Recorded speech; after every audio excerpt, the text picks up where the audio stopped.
시어머니의 매서운 손바닥이 며느리의 뺨을 후려친 그 순간, 교심 깊던 양반댁 장남이 돌아가신 아버님의 제사상을 통째로 들어 엎어버렸습니다. 5해 동안 손발이 검푸르게 얼어 터지도록 일한 맏며느리에게 약 한 첩 쓰지 못하게 피를 말리고 친정어머니의 병상조차 지키지 못하게 가로막은 악독한 시어머니, 형을 머슴 부리듯 멸시하며 횡령죄까지 뒤집어 씌우려든 시동생과 그 처참한 광경을 지켜보며 비웃는 둘째 동서까지 인간의 탈을 쓰고 이들 부부를 짐승보다 못하게 짓밟아온 시댁 일가의 추악한 만행에 장남의 이성은 마침내 폭발하고 말았습니다. 가진 것 하나 없이 맨몸으로 쫓겨난 두 사람. 시댁 일가를 어떻게 송두리째 파멸로 이끄는지 속이 뻥 뚫리는 기막힌 사이다. 복수극. 지금 바로 시작합니다. 사연 시작 전 구독과 좋아요 눌러주시면 영상 제작에 큰 힘이 됩니다. 이야기 시작합니다. 옛날 옛적 영조 임금께서 어진 정치를 펴신 지 어언 30년에 접어든 무렵의 일이었습니다. 새벽녘 짙은 안개가 한양가락 시전거리를 가만히 덮고 있었습니다. 등롱굴빛이 안개에 번져 흐릿한 둥근 자국으로 떠 있을 뿐 사람의 얼굴은 두어 걸음 앞에서야 겨우 분간이 되는 그런 새벽이었지요. 얼어붙은 골목 사이로 차가운 바람이 칼날처럼 기쳐들었고 그 바람을 정면으로 받으며 한 여인이 종종걸음으로 걸어오고 있었습니다. 여인의 이름은 명선이라 했습니다. 입김이 채 가시기도 전에 다시 얼어붙을 듯한 새벽인데도 명선의 옷차림은 한겨울 살림집 마님이라 하기에 너무도 얇은 삼배옷이었지요. 솜을 둔 두루마기 한 벌이면 한결 따뜻하련만 그것조차 시어머니의 눈치를 살피느라 챙겨 입지 못한 채였습니다. 명선은 시전 한 모퉁이 어물전 앞에 멈춰 서서 얼어붙은 손을 호호 불었습니다. 손끝이 불다 못해 검푸르게 변해 있었으나 명선의 눈빛만은 빈틈없이 또렷했지요. 좌판 위에 가지런히 놓인 조기를 하나하나 살피던 명선의 손이 한 마리 위에서 멈췄습니다. 곁에 서 있던 시전 상인이 입꼬리를 비틀며 한마디를 던졌지요. 마님, 양반댁 맏며느리께서 손수장을 보러 다니시다니 참으로 갸륵하시구려. 그저 좋은 놈으로 골라가시면 될 것을 무얼 그리 뒤적이시오. 말끝에 묻어나는 비웃음을 명선은 모르는 척 흘려보냈습니다. 그러고는 조기 한 마리를 들어 아가미를 살그머니 벌려보았지요. 아가미 색이 검붉어야 할 자리에 누런 기운이 돌고 있었습니다. 명선은 다시 손가락 끝으로 조기의 배를 가만히 눌러보았습니다. 마땅히 탱탱하게 받쳐 올라와야 할 살이 손가락 자국 그대로 푹 꺼져 들어갔지요. 명선은 천천히 고개를 들어 상인을 바라보았습니다. 이 조기 사흘은 묵었구려. 아가미 색이 누렇고 배가 손가락에 그대로 꺼지니 어찌 갓잡은 것이라 하시오. 세상에 올릴 조기를 이리 속여 파시면 시아버님 명전에 2번 죄를 짓는 일 아니겠소. 상인의 얼굴이 일순 굳었습니다. 양반댁 마님이라 하나 중인 출신이라 들었기에 만만히 보고 묵은 것을 끼워 팔려 했더니 외려 한 수 위에 안목이 돌아온 것이었지요. 상인은 헛기침을 하며 좌판 아래에서 새벽에 들여온 진짜 조기를 꺼내 놓았습니다. 명선은 그제야 작은 미소를 띠며 조기 값을 셈에 치렀습니다. 약재전에 들러 당귀와 천궁을 살피고 과일전에서 잘 익은 배와 사과를 한 알 한 알 두드려 소리를 들어본 끝에야 명선의 장보기가 끝났지요. 양손에는 무거운 보따리가 4개나 늘어져 있었습니다. 북촌강 판서댁으로 향하는 명선의 어깨가 보따리 무게에 조금씩 기울었으나 발걸음만은 흔들림이 없었습니다. 벌써 5해째였지요. 5해 동안 명선의 새벽은 늘 이곳에서 시작되었고 5해 동안 명선의 손끝은 얼고 또 얼었습니다. 그래도 명선은 멈추지 않았지요. 멈출 수 없는 자리에 놓여 있었기 때문이었습니다. 아침 햇살이 안개를 걷어내기 시작할 무렵 북촌강 판서 댁의 소슬대문이 묵직한 소리를 내며 열렸습니다. 명선이 보따리 4개를 양손에 나누어 든 채 안마당으로 들어서자 비지를 하던 행랑아범이 황급히 다가와 짐을 받으려 했지요. 명선은 작게 고개를 저으며 부엌 쪽으로 곧장 걸음을 옮겼습니다. 시어머니가 잠에서 깨기 전에 재료를 풀어놓아야 그날 하루의 잔소리가 한마디라도 줄어든다는 것을 명선은 이미 뼛속 깊이 익히고 있었기 때문이었습니다. 그러나 그날따라 시어머니 방씨 부인은 평소보다 일찍 자리에서 일어나 있었습니다. 안방보료의 비스듬히 기대어 마당을 내다보던 방씨 부인은 며느리가 부엌으로 향하는 모습을 보자 거친 음성으로 불러 세웠지요. 게 섞어라. 들고 온 것을 이 자리에 풀어놓아 보아라. 명선은 차분한 얼굴로 안방 마루 앞에 보따리를 풀었습니다. 시어머니의 손톱이 거침없이 조기의 아가미를 헤집었지요. 이 색이 무엇이냐? 이런 누런 것을 시아버님 재상에 올리겠다는 게냐? 방씨 부인의 손이 보따리를 마당 바닥으로 내동댕이 쳤습니다. 어물전에서 새로 받아 온갖 잡은 족이었건만 마당에 흙을 뒤집어 쓴 채 흩어진 그 모습이 그저 누군가의 분풀이 대상으로 보일 뿐이었지요.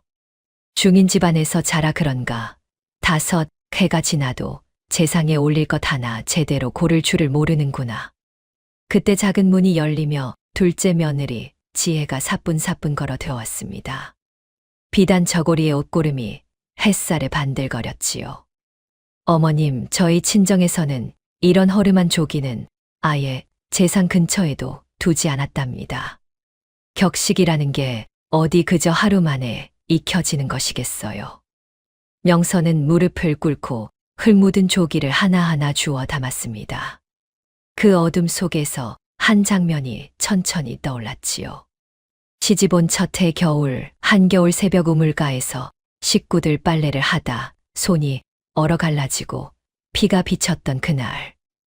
명선은 행여 누가 될까 약한 첩을 청해 보았으나 방씨 부인은 양반댁 며느리가 그깟 손등 갈라진 것으로 약을 청한다더냐라며 끝내 거절했더랬지요. 그날 밤 명선은 부엌 한 구석에서 갈라진 손등에 들기름을 바르며 입술을 깨물었습니다.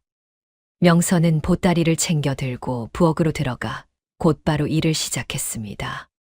12가지가 넘는 전을 차례로 부치고 나물을 무치고 탕국을 끓이는 동안 부엌에 공기는 기름 냄새로 짙게 달아올랐지요. 그날 밤 자리에 들었을 때 남편 진우가 명선에 갈라진 손등을 가만히 끌어당겼습니다. 작은 약병에서 따끈한 약을 덜어 손등에 바르는 진우의 손길이 조심스럽기 그지없었지요. 부인, 내가 반드시 이 집을 바로잡겠소. 명선은 아무 말 없이 그 손을 마주 쥐었습니다. 말로 다 풀어내지 못할 것들이 두 손 사이의 온기로 조용히 오가는 밤이었지요. 이튿날 새벽부터 명선은 다시 부엌에 들었습니다. 시아버님 제삿날이 코앞이었으니 미리 손볼 것이 산더미였지요. 동태전과 녹두전을 부치고 있을 때 지혜가 부엌 문턱을 사뿐히 넘어 들어왔습니다. 손에는 하얀 면포 손수건을 들고 있었고 코끝에 손수건을 갖다 대며 일부러 인상을 찌푸렸지요. 형님, 기름을 어찌 그리 들이부으셨어요. 전이 일이 느끼해서야 어느 어른이 한 점을 드시겠어요. 명선은 잠시 손을 멈추었으나 곧 다시 전을 뒤집었습니다. 뜨거운 기름이 튀어 손등에 작게 짓무른 자국을 남겼지요. 명선은 그 자국 위에 입김을 잠깐 불어식힐 뿐 어떤 말도 하지 않았습니다. 지혜의 발소리가 멀어진 뒤에야 명선은 길게 숨을 내쉬었습니다. 그 한숨 끝에 또 한 장면이 천천히 떠올랐지요. 재작년 가을 친정어머니 환갑이 다가왔다는 기별을 받고 큰 마음을 먹어 시어머니께 청을 드렸던 그날이었습니다. 그러나 방씨 부인은 곰방대를 휘두르며 차갑게 잘랐지요. 혼수가 부실했던 집에 무슨 환갑이라고 며느리를 불러들인단 말이냐.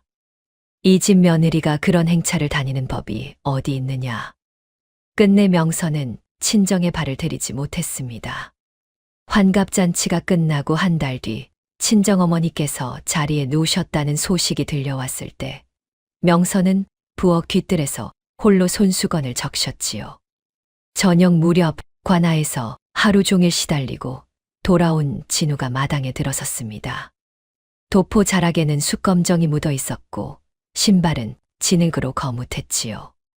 마침 마당을 지나던 둘째 진철이 형의 그 행색을 보더니 마당 한켠에 가지런히 놓여있던 형의 낡은 집신을 발끝으로 툭 차냈습니다. 형님 행색이 저리 추레하니 이 집안 망신이 따로 없소이다. 명색이 강판서 댁장남이라는 자가 어찌 저런 꼴로 대문을 들어선다 말이오. 옆에 서 있던 지혜가 손수건을 입에 대고 작게 웃음을 흘렸습니다. 진우는 멈춰서서 동생을 잠시 바라보았으나 아무 말도 하지 않고 안채로 들어갔지요.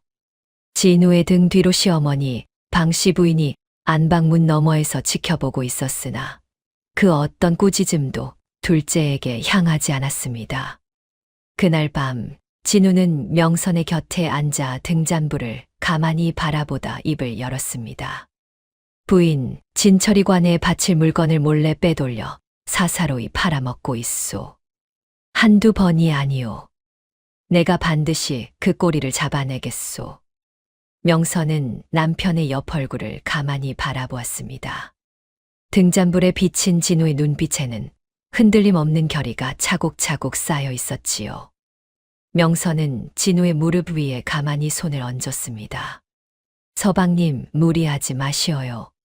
시간이 걸리더라도 단단히 잡으셔야 합니다. 진우는 고개를 끄덕이며 등잔 심지를 가만히 도두었습니다. 심지를 따라 올라온 작은 불꽃이 두 사람의 어두운 그림자를 벽에 길게 드리웠지요. 마침내 시아버님 제삿날이 밝았습니다.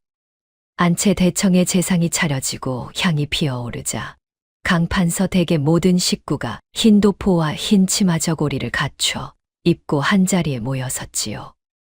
명선이 사흘 밤낮을 매달려 차려 낸 제상은 어디 한 군데 흠잡을 데가 없었습니다. 12가지 전이 가지런히 올랐고 탕국에서는 김이 곱게 피어오르고 있었지요. 향이 막 두 번째 자락을 피워 올리는 그 순간이었습니다.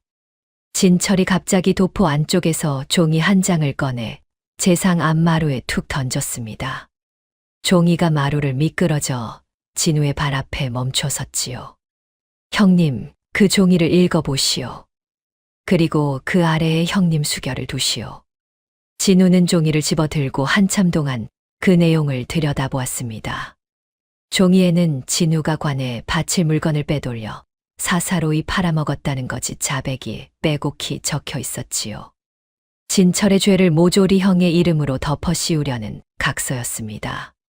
진우의 얼굴이 하얗게 굳었습니다. 진철아, 이것이 무슨 짓이냐? 영전 앞에서 형을 모함하려 드는 게냐? 모함이라니 형님께서 가장 잘 아실 일 아니오. 어서 수결이나 두시오. 형님이 수결을 두지 않으면 이 집안이 통째로 무너질 것이오. 진철이 손바닥으로 마루를 콱 내리치며 윽박질렀습니다. 향로가 흔들려 향이 한쪽으로 기울었지요. 지혜는 제상 위에 올려놓았던 사과 하나를 천연덕스럽게 집어들며 입을 열었습니다. 형님, 그저 수결만 두시면 될 것을 어찌 그리 뜸을 들이세요. 가문을 위한 일이라 여기시고 그만두세요. 명선은 그 말을 듣는 순간 가슴이 철렁 내려앉았습니다. 영전 앞에서 사과를 손에 든 채 웃는 둘째 동서의 모습은 지금껏 보아 온 어떤 무례보다도 차갑고 두려운 것이었지요. 명선이 무어라 입을 열려던 그 순간 시어머니 방씨 부인의 손이 번개처럼 날아왔습니다. 짝 하는 소리와 함께 명선의 왼뺨에 5손가락 자국이 선명하게 찍혔지요. 내 2년 중인 집 자식을 며느리로 들이더니 이 집안이 결국 이 꼴이 되었구나. 너만 아니었으면 우리 진우가 저리 어리석은 짓에 발이 묶일 일도 없었을 것이다. 명선의 눈앞이 일순아득해졌습니다. 매서운 손바닥 자국 위로 한 장면이 천천히 겹쳐졌지요. 작년 한겨울이었습니다. 며칠을 끙끙 앓다 자리에 누웠을 때 방씨 부인이 직접 안방으로 찾아와 곰방대로 이불을 들춰내며 한겨울의 자리에 눕는 며느리가 어디 있느냐. 꾀병이 거든 마당에 나가 무릎을 꿇으라라고 호통을 쳤더랬습니다. 그날 명선은 눈발이 흩날리는 마당에서 두 시진을 무릎 꿇은 채 떨었지요. 그 일을 시킨 손이 바로 지금 자신의 뺨을 후려친 그 손이었습니다. 명선의 눈에서 천천히 눈물이 맺혀 떨어졌습니다. 그러나 입술은 꽉 다물려 있었지요. 그 모습을 본 진우의 얼굴이 점점 새하얗게 변해갔습니다. 진우의 두 손이 부들부들 떨리기 시작했지요. 아내의 뺨에 선명하게 찍힌 5손가락 자국을 본 진우는 마침내 이성을 놓아버렸습니다. 5해 동안 묵묵히 눌러두었던 모든 것이 그 순간 가슴 한복판에서 우레처럼 터져올랐지요.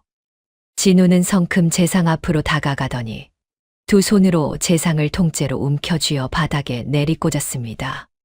쨍그랑 청동향로가 박살이 났습니다. 사과와 배가 마루를 굴렀고 탕국 그릇이 엎어져 뜨거운 국물이 사방으로 튀었지요. 향이 꺾여 마루 위에 까만 재를 흩뿌렸습니다. 강판서대 개청은 한순간에 아수라장이 되었습니다. 격분한 진철이 마당 한 구석에 세워져 있던 둔기를 집어들고 형에게 달려들었습니다. 진우는 동생의 손목을 한 손으로 잡아채 그대로 꺾어 무릎 꿇리고 다른 손으로 둔기를 빼앗아 마당으로 던졌지요. 진우의 입에서 그동안 한 번도 들어본 적 없는 포효가 터져 나왔습니다. 진우의 음성이 대청 기둥을 흔들었습니다. 저는 그동안 아내가 흘린 눈물을 한 방울도 잊지 않고 있습니다. 단 한 방울도. 오늘부터 저는 이 집 장남 안 하렵니다. 이 집안의 어느 누구도 아내의 머리카락 한 올조차 건드리지 못할 것입니다. 방씨 부인이 휘청거리며 보료에 주저앉았고 지혜는 손에 들고 있던 사과를 떨어뜨렸지요. 진철은 무릎을 꿇은 채 형의 얼굴을 올려다보았으나 그 얼굴에서 더 이상 자신이 알던 형은 보이지 않았습니다. 진우는 도포 안쪽에서 2가지 물건을 꺼냈습니다. 돌아가신 아버지 강판서의 친필 유언장과 가문의 인장이었지요. 진우는 그것을 뒤집어진 재상 옆 마루 위에 가지런히 올려놓았습니다. 이것을 감당할 자신이 있거든 가져가거라. 다만 이 2가지는 이 집안의 뼈와 같은 것이니 잘못 쥐었다가는 그 손이 베일 것이다. 말을 마친 진우는 명선의 손을 잡았습니다. 명선은 잠시 머뭇거리다 부엌 쪽으로 발길을 옮겼지요. 밤새 끓여둔 탕국 한 그릇을 가만히 들고 와 둘째 동서 지혜가 풀어놓은 두루주머니 위에 조용히 올려놓았습니다. 인사도 원망도 아닌 그저 5해 동안 차려온 마지막 한 그릇이었지요. 그때였습니다. 두루주머니 옆 안방 보료 자락 아래에서 종이 한 장이 살짝 비어져 나와 있는 것이 명선의 눈에 들어왔습니다. 명선이 무심코 그것을 집어보니 누군가의 글씨체를 거듭 흉내내며 베껴 쓴 흔적이 종이 가득 빼곡했지요. 글씨체가 어쩐지 시아버님의 것을 닮아 있었습니다. 명선은 그 종이가 무엇인지 미처 가늠하지 못한 채 다만 시집을 때 가져온 비단 손수건 사이에 가만히 끼워 넣었습니다. 함께 챙긴 것이라고는 시아버님께서 생전에 명선에게만 따로 쥐어주셨던 옥놀이개 하나뿐이었지요. 명선은 진우의 손을 잡고 강판서 댁소슬 대문을 걸어 나왔습니다. 5해 동안 들고 놨던 그 문이 등 뒤에서 닫히는 소리를 들으며 명선은 한 번도 뒤를 돌아보지 않았지요. 그 작은 종이 한 장이 훗날 어떤 천둥이 되어 돌아올지 그때는 2 사람 모두 알지 못했습니다. 강판서 댁을 걸어 나온 부부가 가다한 곳은 도성 변두리의 눅눅한 흙방이었습니다. 비가 한 번 오면 흙벽 한 구석에서 물이 배어 나오고 바람이 한 번 불면 창호지가 푸드덕거리며 떨리는 그런 자리였지요. 진철은 그날 밤이 채 지나기도 전에 발 빠르게 움직였습니다.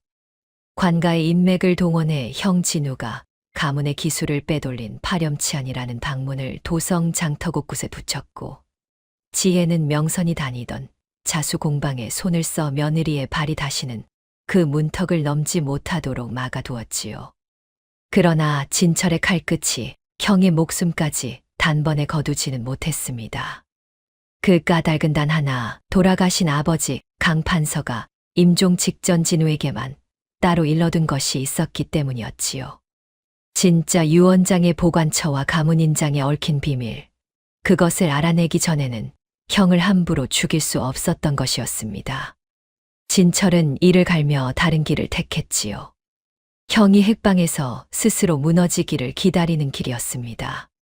그날 밤 흙벽에 등을 기댄 채 진우가 먼저 손을 내밀었습니다. 진우의 손바닥에는 아직 강판서 댁마당에 흙이 묻어 있었지요. 부인, 춥지는 않소. 명선은 그 손을 잡으며 작게 웃었습니다. 서방님 손이 더 차갑구려. 두 사람은 그 자리에 나란히 앉아 앞날을 의논했습니다. 진우는 진철의 꼬리를 끝까지 잡겠다 했고, 명선은 살림을 맡겠다 했지요. 서로의 짐을 어느 쪽이 더 무겁게 질 것인지 다투지 않았고, 다만 둘이 합하여 한 짐을 나누어 들기로 했습니다. 흘방 한 구석에 놓인 작은 등잔불이 두 사람의 그림자를 벽에 길게 드리웠지요. 그 그림자가 손을 맞잡은 모양으로 한참을 머물렀습니다. 5해 동안 강판서 댁의 소슬대문 안에서 한 번도 나누어 본 적 없는 진짜 언약이 다 쓰러져 가는 흙방의 등잔불 아래에서 비로소 맺혀지는 밤이었습니다. 명선은 보따리에서 비단 손수건을 꺼내 머리맡에 가만히 놓았습니다. 그 안에 끼워 둔 종이 한 장이 있었으나 명선은 그것이 무엇인지 들여다볼 겨를도 없이 다만 시아버님 옥놀이개와 함께 깊숙이 갈무리에 두었지요. 이튿날 새벽 진우가 먼저 자리에서 일어났습니다. 진우는 흙방 문을 열고 바깥을 한참 내다보다 다시 명선의 곁에 앉았지요. 부인, 봉석을 찾아봐야겠소. 진철의 곁을 오래 지켰던 자이니 그 자의 입을 열 수만 있다면 길이 보일 것이오. 명선은 진우의 도포 옷고름을 단단히 메어 주었습니다. 손끝이 떨리지 않도록 한 번 더 매듭을 다잡았지요. 진우가 흙방 문을 나서는 순간 명선의 등 뒤에서 도성 새벽 종소리가 무겁게 울려 퍼졌습니다. 명선은 살림을 위해 그날부터 도성 외곽 허름한 백반 주막에 그릇 닦는 일을 자청하고 나섰습니다. 양반댁 맏며느리로 5해를 살았던 손이 그릇 닦기 통 앞에 놓인 모습은 다른 이들에게는 우스운 일이었으나 명선에게는 더없이 떳떳한 일이었지요. 손이 트고 갈라지는 것은 처음이 아니었습니다. 강판서댁 우물가에서 5해 동안 갈라져 온 그 손이었으니까요. 주막의 안주인은 처음에는 명선의 얼굴을 보고 의아해했으나 며칠을 지켜본 끝에 곧 말이 줄었습니다. 명선의 손은 빠르고 야무졌고 그릇 한 점에 한 번도 부주의한 자국을 남기지 않았지요.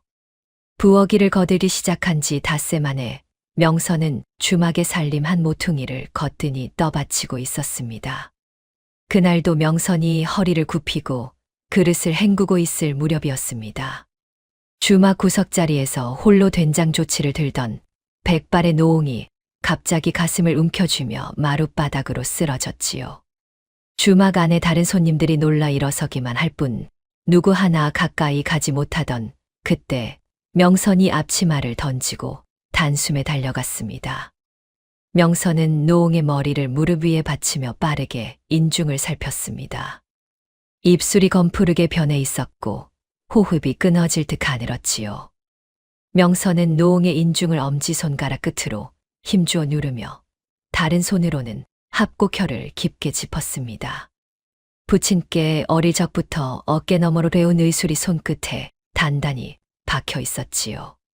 잠깐 사이 노옹의 입에서 마른 신음이 새어나오더니 곧 거친 숨이 돌아왔습니다. 의원이 달려왔을 때 노옹은 이미 두 눈을 뜨고 명선의 얼굴을 가만히 올려다보고 있었지요. 명선은 그제야 한숨을 길게 내쉬며 노홍의 손을 살그머니 내려놓았습니다. 그 손을 내려놓는 짧은 사이 명선의 시선이 노홍의 손마디 위에 잠시 머물렀지요. 손가락의 마디마디가 굵게 도드라져 있었고 손바닥에는 오래 걸은 자의 발바닥처럼 단단한 굳은 살이 박혀 있었습니다. 명선은 그 손이 보통의 노인이 가질 손이 아님을 한눈에 알아보았지요. 다만 입 밖으로 내지는 않았습니다. 노홍은 명선의 이름조차 묻지 않은 채 떠나갔으나 명선의 얼굴만은 두 눈에 단단히 새겨두는 듯한 눈빛이었습니다.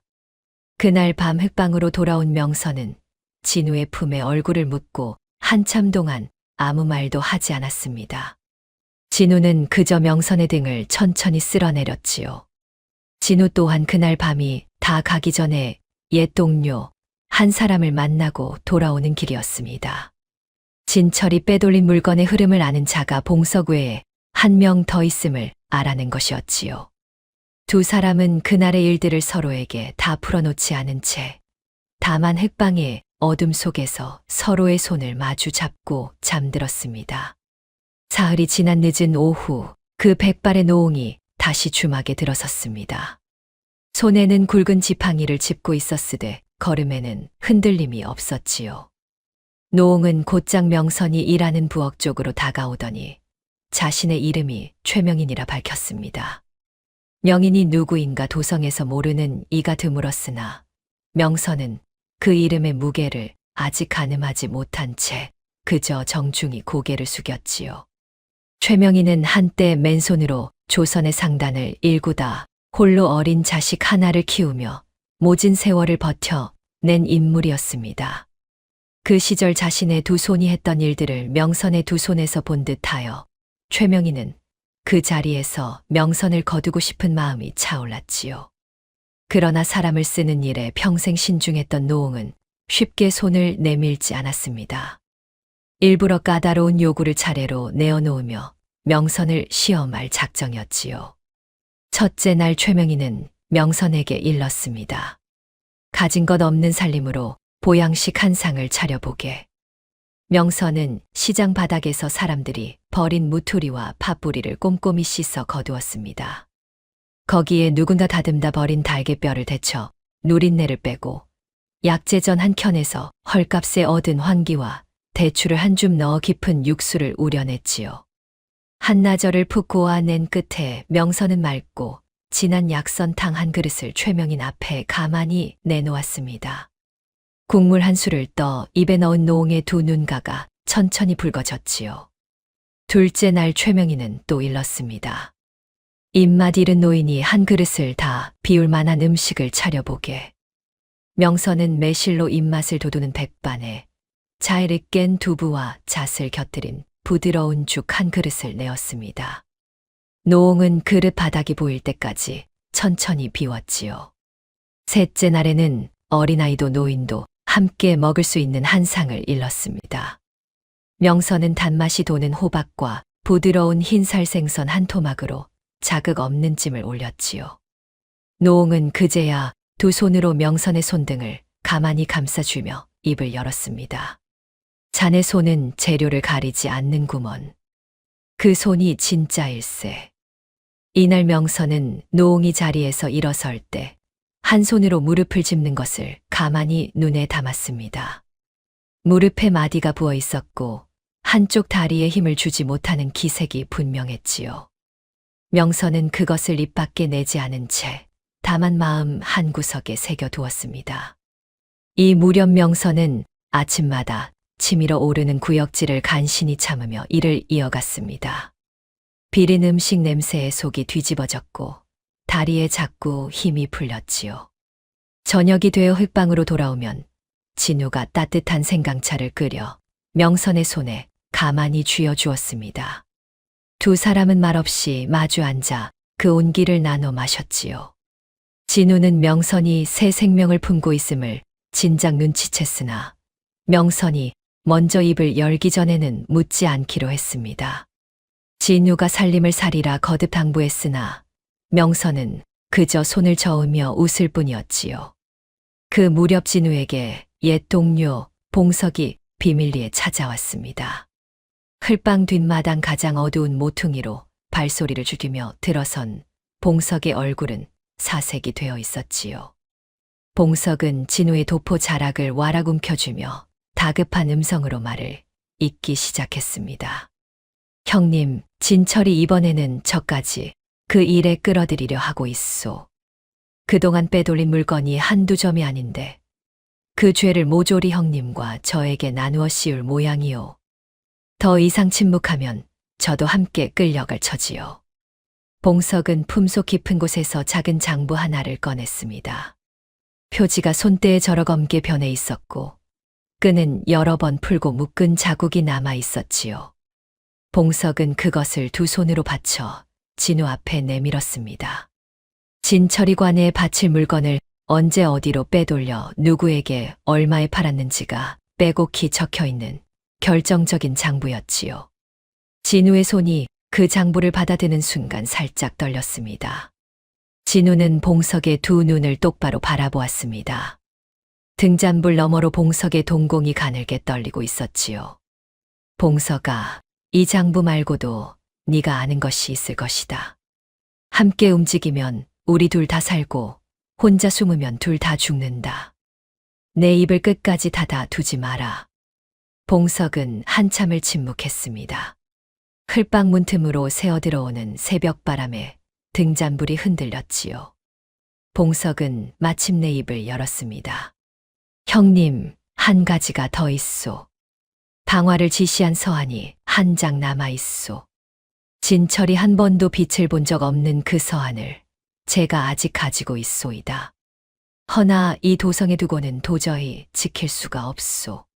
평안도 의주에 제 누이가 있으니 거기에 깊이 숨겨 두었다가 형님께서 부르시면 그때 가지고 돌아오리다. 그때까지 제가 살아있을지는 저도 모르겠소.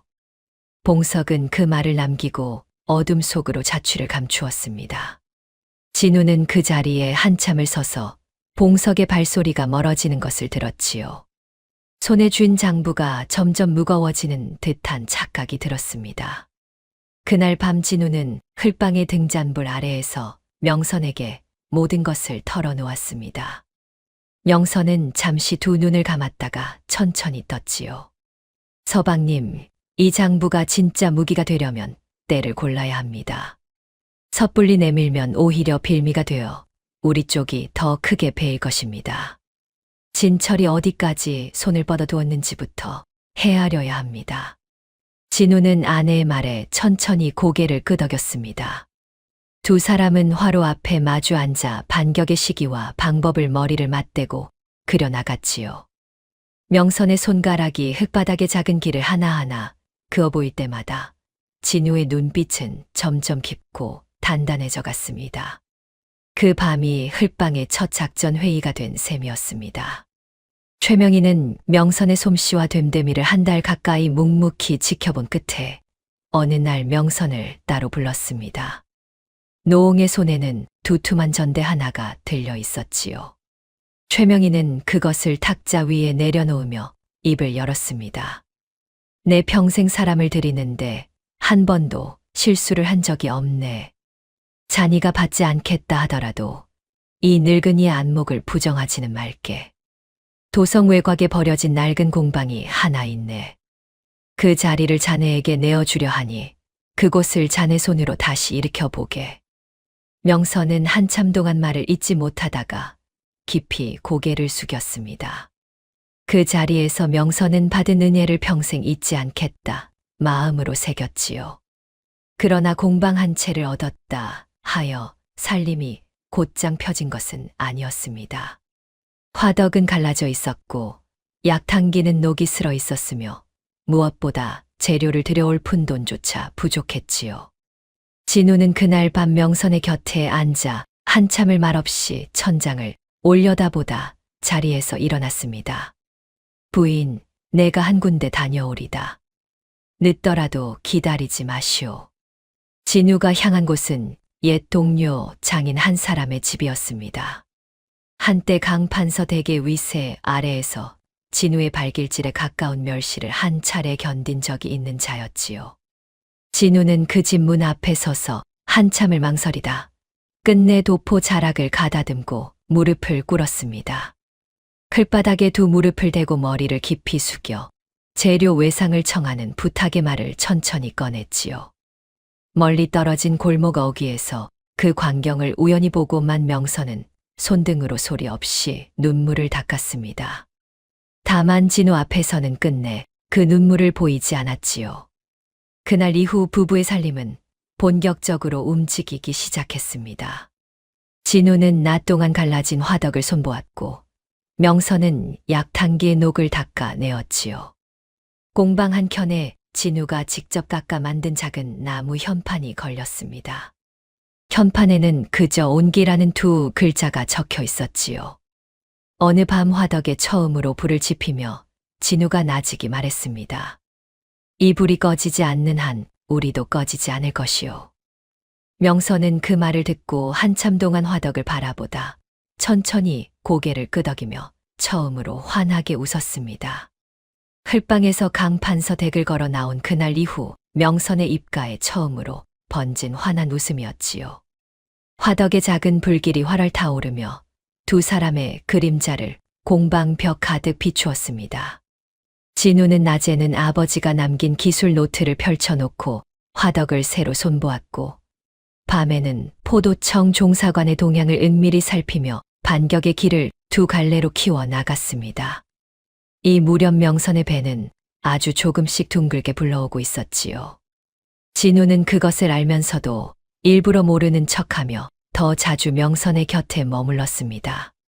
더운 차를 끓여두는 일이 늘었고 명선이 무거운 물동이를 들려 할 때면 어김없이 먼저 손을 뻗었지요.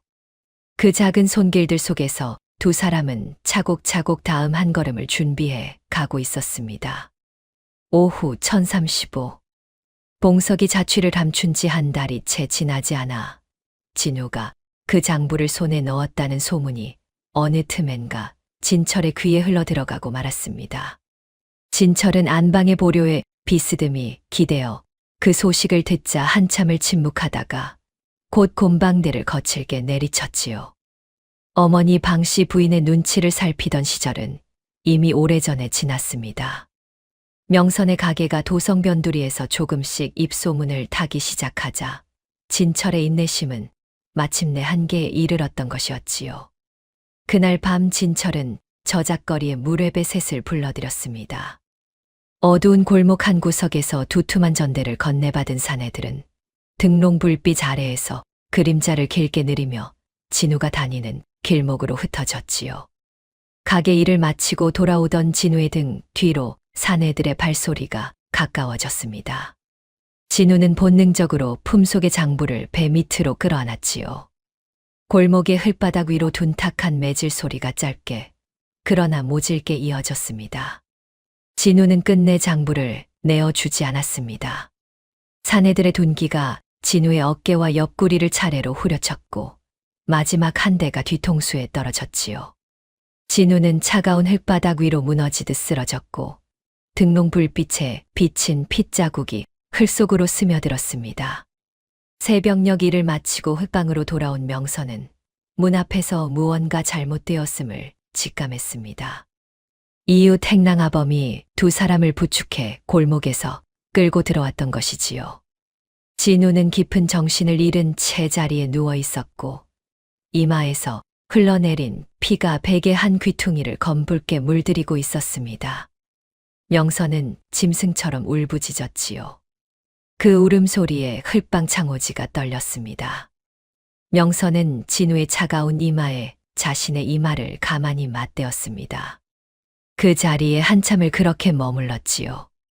그때 명선의 아랫배 속에서 작은 발길질이 한 번 꿈틀거리듯 느껴졌습니다. 명선은 두 손을 배 위에 가만히 얹으며 이를 악물었지요. 흘방 한 구석에 놓인 약탕기를 끌어와 떨리는 손으로 약재를 짚어가며 진우의 상처를 다스리기 시작했습니다. 부친께 어릴 적 어깨 너머로 배운 의술이 그날 밤 명선의 손을 단단히 잡아주었지요. 명선의 손끝이 진우의 머리부터 발끝까지 한 군데도 빠짐없이 살피며 지나갔습니다. 명선의 입에서 작은 중얼거림이 흘러나왔지요. 서방님, 이 사람이 여기 있습니다. 어디로도 가지 마시어요. 그날 밤 명선은 단 한순간도 진우의 곁을 떠나지 않았습니다. 화덕에 불을 지피고 약을 다리고 다시 진우의 곁에 앉기를 거듭하는 사이 새벽 종소리가 도성 위로 무겁게 울려 퍼졌지요. 명선의 두 눈에 핏발이 서 있었으나 그 눈빛만은 흔들림이 없었습니다. 진우가 깊은 정신을 잃고 누운 지 사흘이 되던 날 새벽이었습니다. 명선이 화덕 곁에서 약을 다리다 잠시 허리를 펴려는 순간 아랫배에서 무언가가 묵직하게 끌어내리는 감각이 들었지요. 명선의 손에서 약사발이 떨어졌습니다. 사발이 흙바닥에 부딪혀 깨지는 소리가 흙방을 흔들었고 명선은 그 자리에 무너지듯 주저앉았습니다. 이웃 행랑아범의 부인이 급히 의원을 불러왔습니다. 의원은 흙방에 들어서자마자 명선의 얼굴빛을 살피더니 한참 동안 맥을 짚었지요. 의원의 손길이 천천히 멈췄습니다. 의원은 명선의 손을 가만히 내려놓으며 고개를 가로저었습니다. 마님, 이번 아이는 보내드릴 수밖에 없었습니다. 마님께서 너무 무리하셨던 듯합니다. 명선은 의원의 말을 다 듣지 못한 듯 오랫동안 천장만 바라보고 있었습니다. 무어라 입을 때려 했으나 목소리가 나오지 않았지요. 옆자리에서는 진우가 여전히 깊은 잠 속에 잠겨 있었습니다. 자신의 아이가 다녀갔다는 사실조차 알지 못한 채 누워있는 남편의 모습을 명선은 한참을 말없이 바라보았지요. 그날 밤 명선은 시집을 때 가져온 함 깊숙한 곳에서 작은 비단 보따리 하나를 꺼냈습니다. 그 안에는 명선이 뱃속의 아이를 위해 손수지어 두었던 작은 베네옷이 들어있었지요. 솔기마다 명선의 손이 한 땀 한 땀 새겨 놓은 자국이 남아 있었습니다. 명선은 그 옷을 가만히 가슴에 안고 밤새 소리 없이 울었지요. 흘방의 어둠 속에서 명선의 어깨가 가늘게 흔들렸으나 그 울음에서는 어떤 소리도 새어 나오지 않았습니다.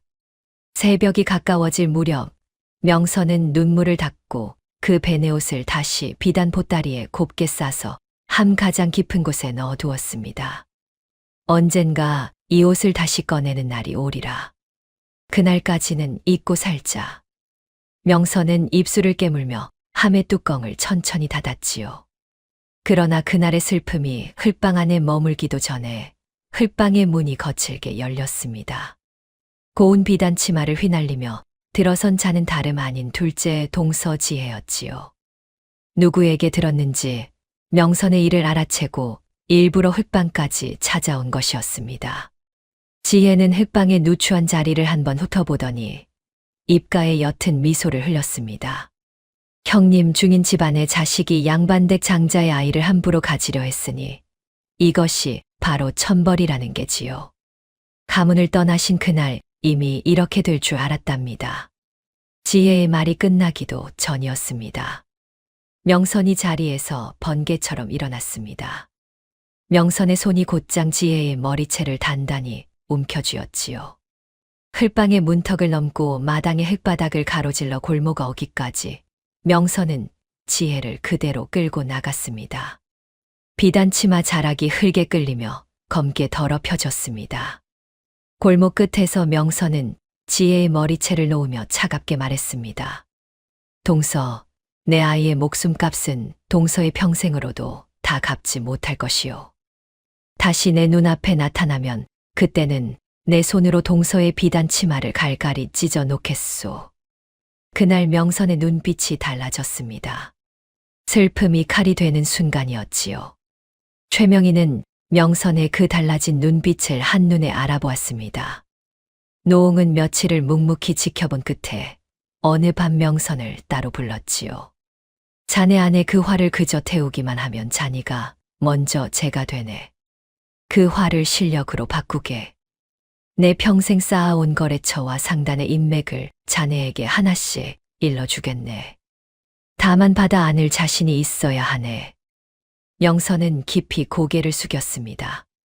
그날부터 명선의 밤은 공방 안에서 시작되어 새벽 종소리와 함께 끝났지요.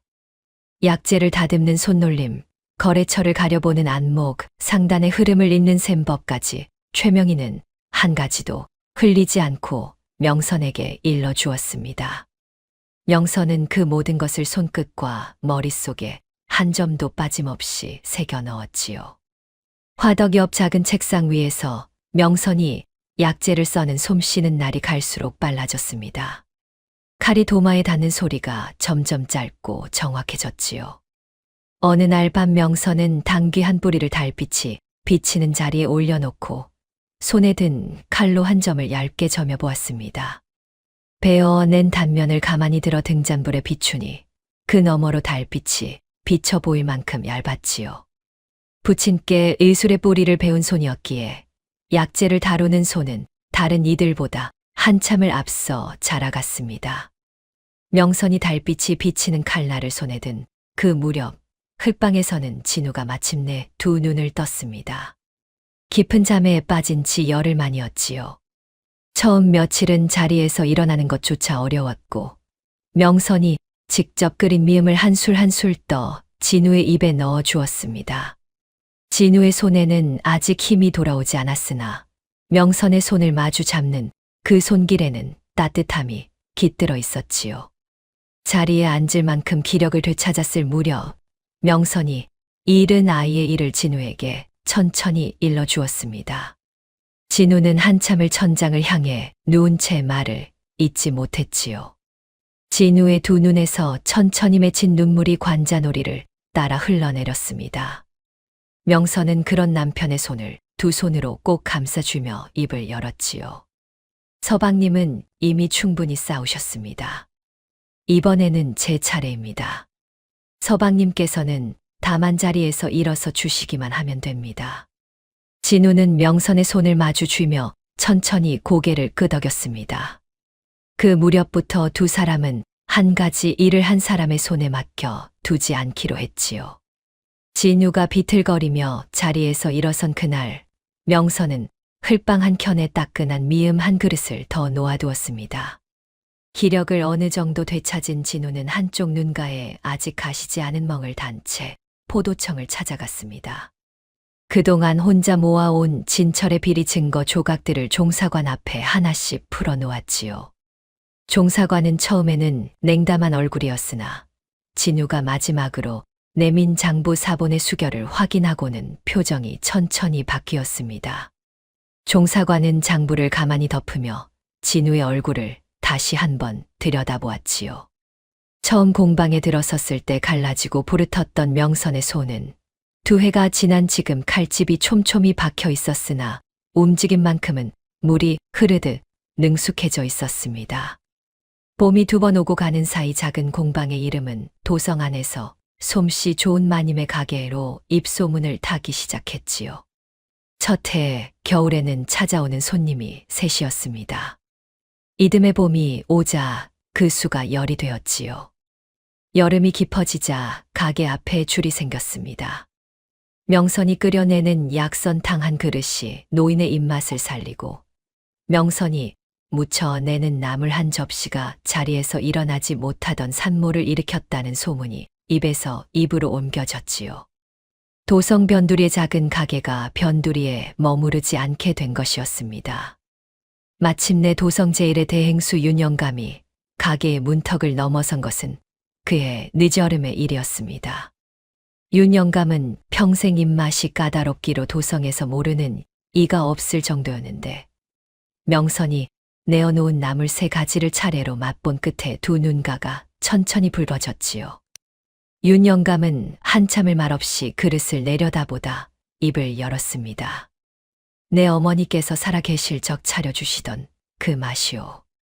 그 맛을 다시 보게 될 줄은 몰랐소. 윤영감의 어머니께서는 어린 자식을 홀로 키우며 모진 세월을 보내신 분이었습니다. 어머니의 손맛을 떠올린 늙은 대행수는 그날 자리에서 일어서며 명선에게 약조했지요. 전국 상단과 독판으로 단골을 트여 주겠노라고. 윤 영감의 그 한마디로 가게의 이름은 도성 안에 본격적으로 퍼져나가기 시작했습니다. 사람들의 입에 오르는 흐름이 마침내 뒤집어진 셈이었지요. 이 무렵 멀찍이 떨어진 골목 어귀에서 가게를 훔쳐보는 한 그림자가 있었습니다. 수수한 무명 장옷으로 얼굴을 가린 한 부인이었지요. 며느리의 가게 앞에 길게 늘어선 줄을 바라보며 방씨 부인은 한참 동안 그 자리에서 발을 떼지 못했습니다. 자신이 며느리의 뺨에 새겨두었던 5 손가락 자국과 며느리가 일군 가게 앞에 그 긴 줄이 한 사람의 안에서 천천히 부딪히고 있었지요. 그러던 어느 늦가을 저녁, 신분을 숨긴 한 여인이 가게의 문을 가만히 들어섰습니다. 머리는 헝클어져 있었고 옷자락은 군데군데 헤어져 있었지요. 다름 아닌 몰락한 지혜였습니다.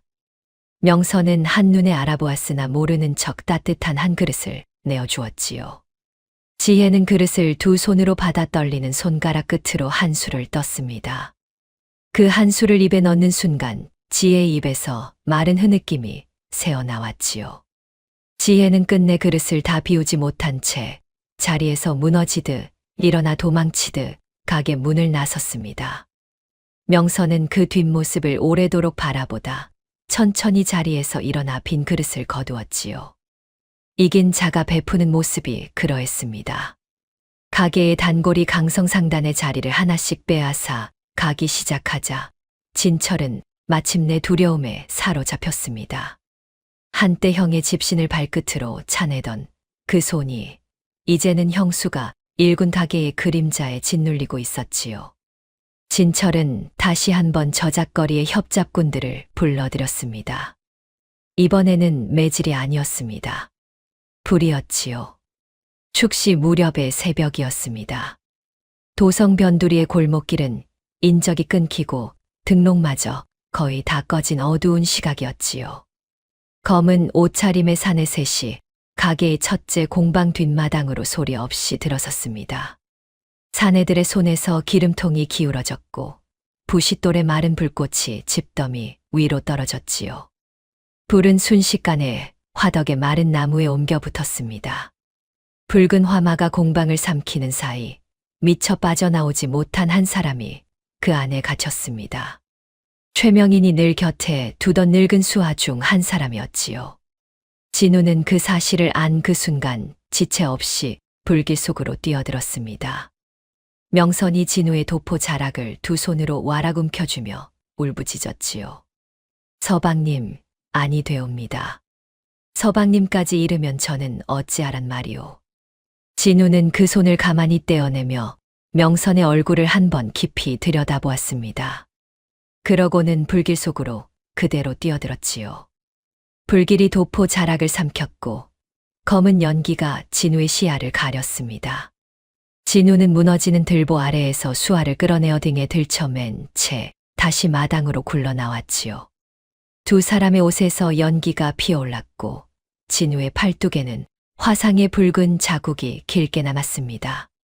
밤하늘을 향해 솟구치던 불길이 새벽바람에 한쪽으로 휘어갔습니다. 완제품 창고와 화덕이 한 줌의 잿더미로 무너져 내렸지요. 2 해 동안 부부가 손끝으로 읽고 온 모든 것이 그 새벽 한 줌의 재로 변하고 말았습니다. 화상을 입고 마당에 주저앉은 진우는 명선의 손을 더듬어 잡으며 가만히 말했지요. 당신이 이 안에 있는 줄 알았소. 그 한마디에 명선은 잃은 아이를 떠올리고 말았습니다.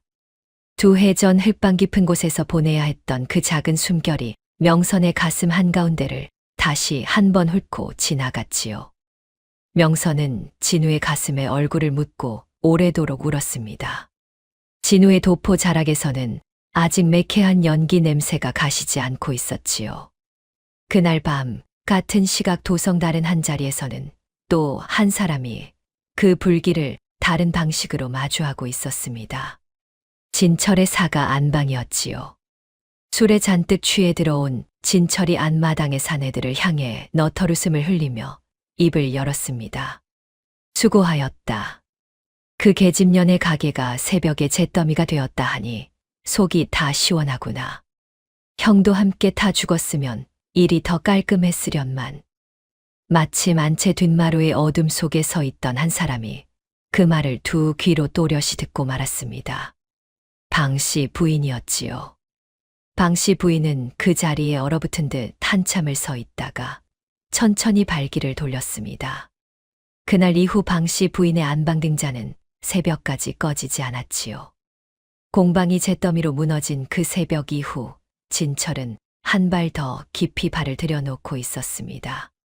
관가의 인맥을 다시 한번 동원하여 가게가 사람을 죽일 뻔한 음식을 팔아왔다는 거지 풍문을 도성 안 곳곳에 퍼뜨리기 시작한 것이었지요.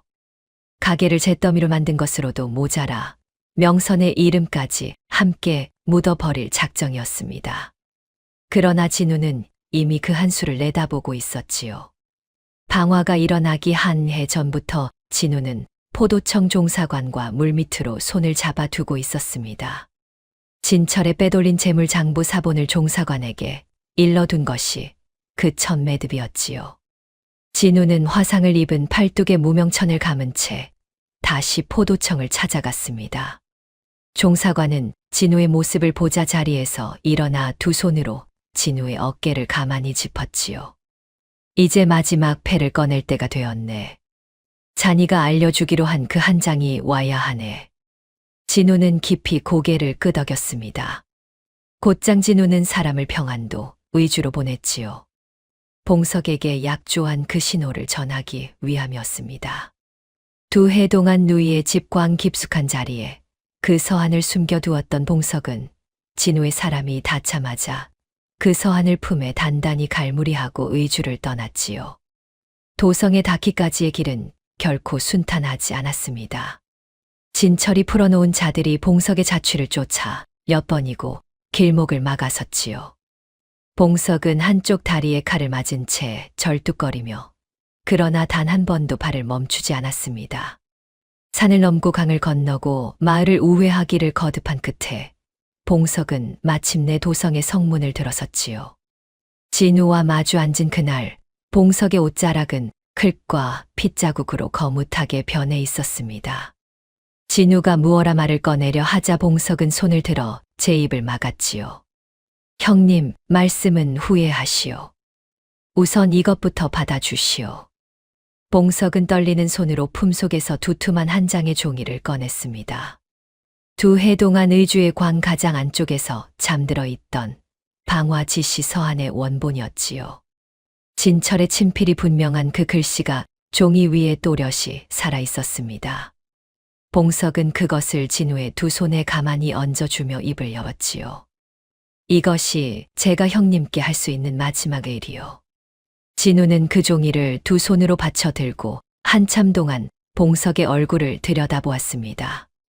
흘방으로 돌아온 그날 밤, 진우는 명선과 마주 앉아 옛 동료들의 이름을 하나씩 종이 위에 적어 내려갔지요.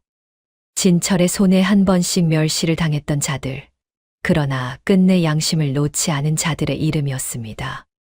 그들의 수결이 차례로 모이는 자리에서 마침내 반격의 고발 문서가 한 장의 단단한 종이로 완성되었지요. 명선은 그 문서 위에 마지막으로 자신의 손도장을 가만히 찍었습니다.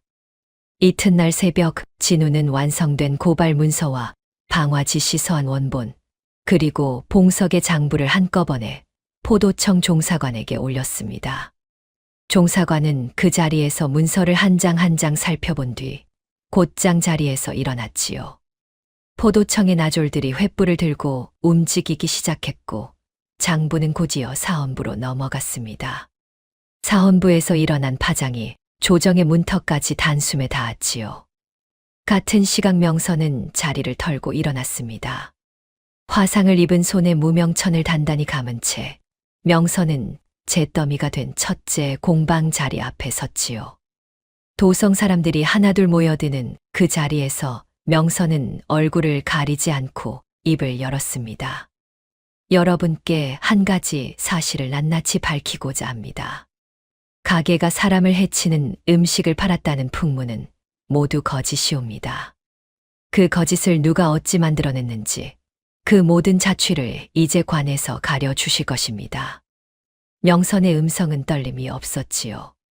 2해 동안 한 그릇 한 그릇 정성으로 차려온 그 음식이 어떻게 만들어졌는지, 어떤 손을 거쳐 누구의 입에 닿았는지 명선은 사람들 앞에 한 점도 숨김없이 풀어놓았습니다. 사람들의 눈빛이 천천히 바뀌어 갔지요.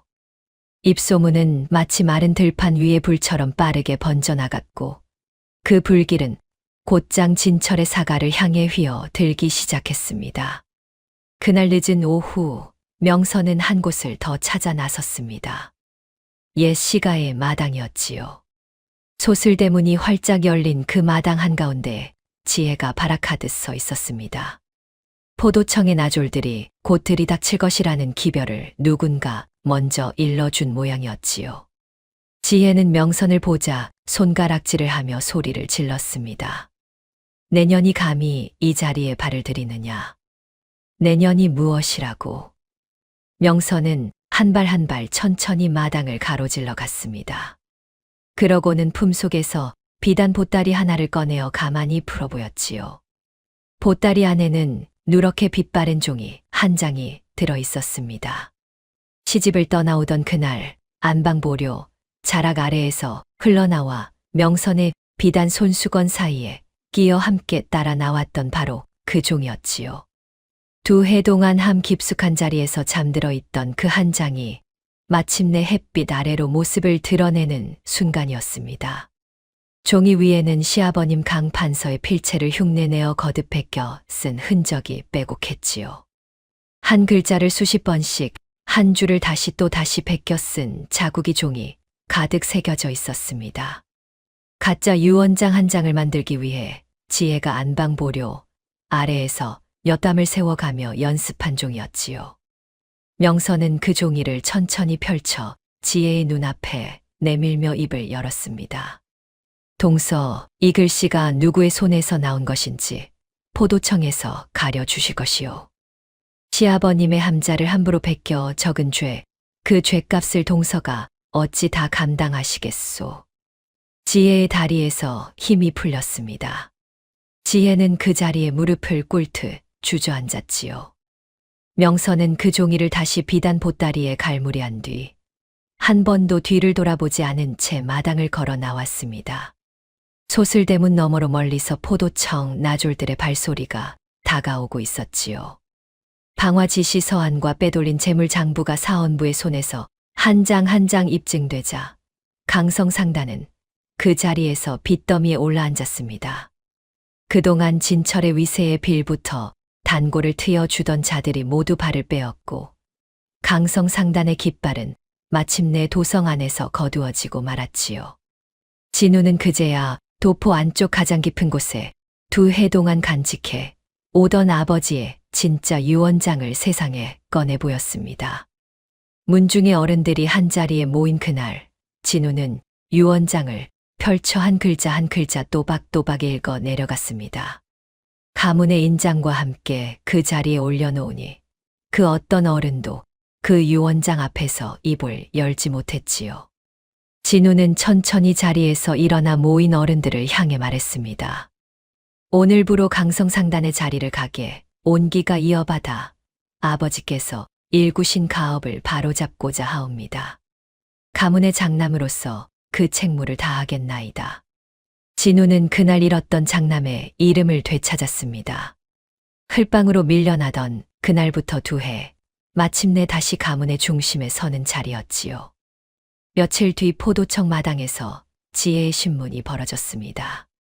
첫 곤장 한 대가 떨어지기도 전에 지혜는 무릎을 꿇은 채 모든 것을 실토했지요. 진철의 사주를 받아 명선의 자수공방 출입을 막은 일, 가짜 유언장을 만들기 위해 시아버님의 필체를 거듭 베껴 쓴 일, 그 모든 것이 지혜의 입에서 흘러나왔습니다. 곤장 20대를 맞은 뒤 지혜는 관비로 신분이 내려앉았지요. 한때 휘날리던 고운 비단 치마는 그렇게 거친 무명 죄수 옷으로 바뀌었습니다. 진철의 벌은 한층 더 무거웠습니다. 빼돌린 재물의 죄와 방화사주의 죄가 함께 다스려져 사헌부에서 곤장 100대가 내려졌지요. 곤장이 끝난 뒤 가사는 모조리 정몰되었고 머나먼 함경도 변경 땅으로 유배의 길이 정해졌습니다. 진철이 수레에 실려 도성을 떠나던 그날, 진철의 발에는 무거운 착고가 채워져 있었지요. 한때 형의 집신을 발끝으로 차내던 그 발이었습니다. 수레가 도성문을 빠져나가는 그 광경을 솟을대문 뒤에서 한 사람이 끝까지 지켜보고 있었습니다. 방씨 부인이었지요. 방씨 부인은 수레가 시야에서 완전히 사라질 때까지 그 자리에서 발을 떼지 못했습니다. 그날 밤 방씨 부인은 텅 빈 안방에 홀로 앉았습니다. 등잔 심지가 다 타들어 가도록 한 번도 일어서지 않았지요. 자신이 그토록 밀어붙이고 감쌌던 아들이 어쩌다 저 지경에 이르게 되었는지, 며느리의 뺨을 후려치던 자신의 손이 어쩌다 이리도 오래 떨리는지, 방씨 부인은 그날 밤 처음으로 자신의 5해를 거꾸로 되짚어 보았습니다. 그 무렵 한쪽 도성 변두리의 새 공방 안에서는 명선의 몸 안에서 또 하나의 작은 생명이 가만히 자리를 잡고 있었지요. 며칠 뒤 명선의 가게 앞에 한 사람이 조용히 나타났습니다. 화려했던 비단 저고리 대신 수수한 무명 옷을 단정히 갖춰 입은 노부인이었지요. 눈빛에서는 태동한 안방보료에 기대어 며느리를 내려다보던 그 기세가 온데간데 없이 사라져 있었습니다. 방씨 부인이 며느리의 가게 문턱을 처음으로 넘어선 그 순간이었지요. 사실 방씨 부인이 그 자리에 발을 들이기까지 2해가 꼬박 걸렸습니다. 그 2해 동안 방씨 부인은 며느리의 가게 앞 골목을 멀리서 몇 번이고 서성였고, 술에 취한 아들의 입에서 흘러나온 방화의 자백을 2 귀로 똑똑히 들었으며, 마침내 진철이 수레에 실려 도성을 떠나는 뒷모습까지 소슬대문 뒤에서 지켜보았지요. 그 모든 시간이 차곡차곡 쌓이고 나서야 방씨 부인은 비로소 무명옷을 갖춰 입을 수 있었던 것이었습니다. 명선은 가게 안으로 시어머니를 청해 자리를 권하였습니다.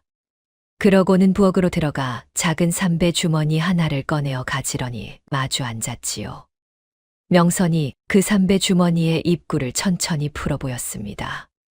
안에는 시장 바닥에서 거두어 온 마른 무토리와 팥뿌리가 가지런히 들어 있었지요.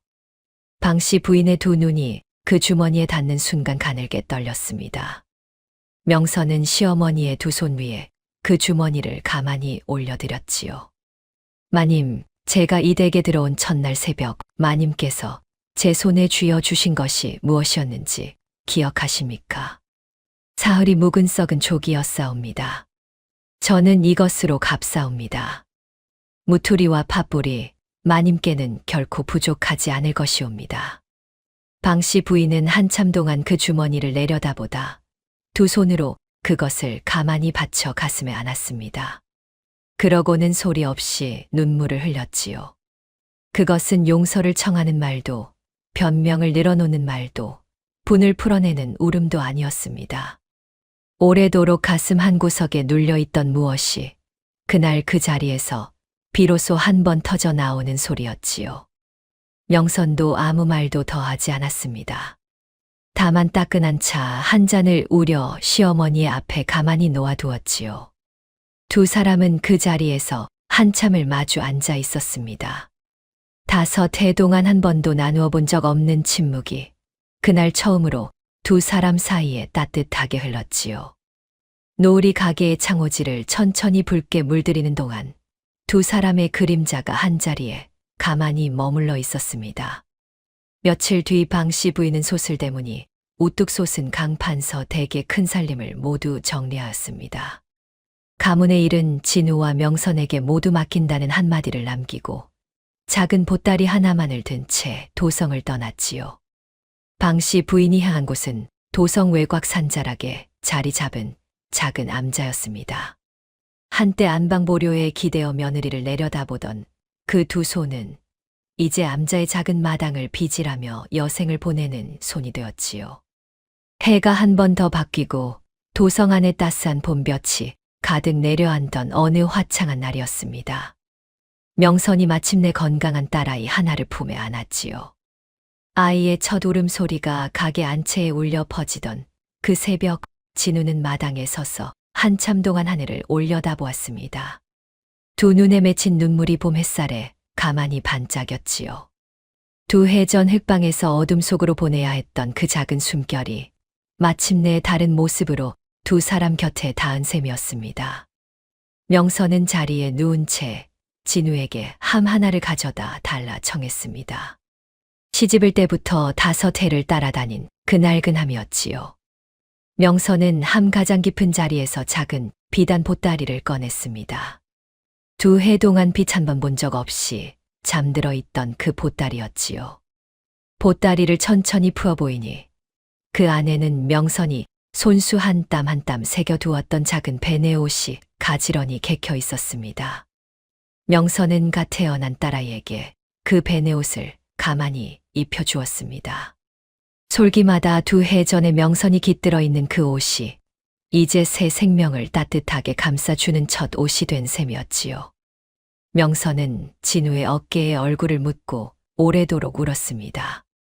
먼저 떠난 아이가 어린 동생에게 남기는 첫 선물이라 여겼지요. 며칠 뒤 최명인이 직접 가게를 찾았습니다. 지팡이를 짚은 노홍의 걸음은 한층 더 느려져 있었지요. 최명인은 갓난 딸아이의 보드라운 볼을 손끝으로 가만히 어루만지며 입을 열었습니다. 이 아이가 자라거든 이 늙은이의 이름은 굳이 알 필요 없네. 그저 따뜻한 밥 한 그릇의 힘을 알면 그것으로 족하지. 최명희는 그날 가게의 안주를 부부에게 온전히 넘기는 일도 함께 매듭지었습니다.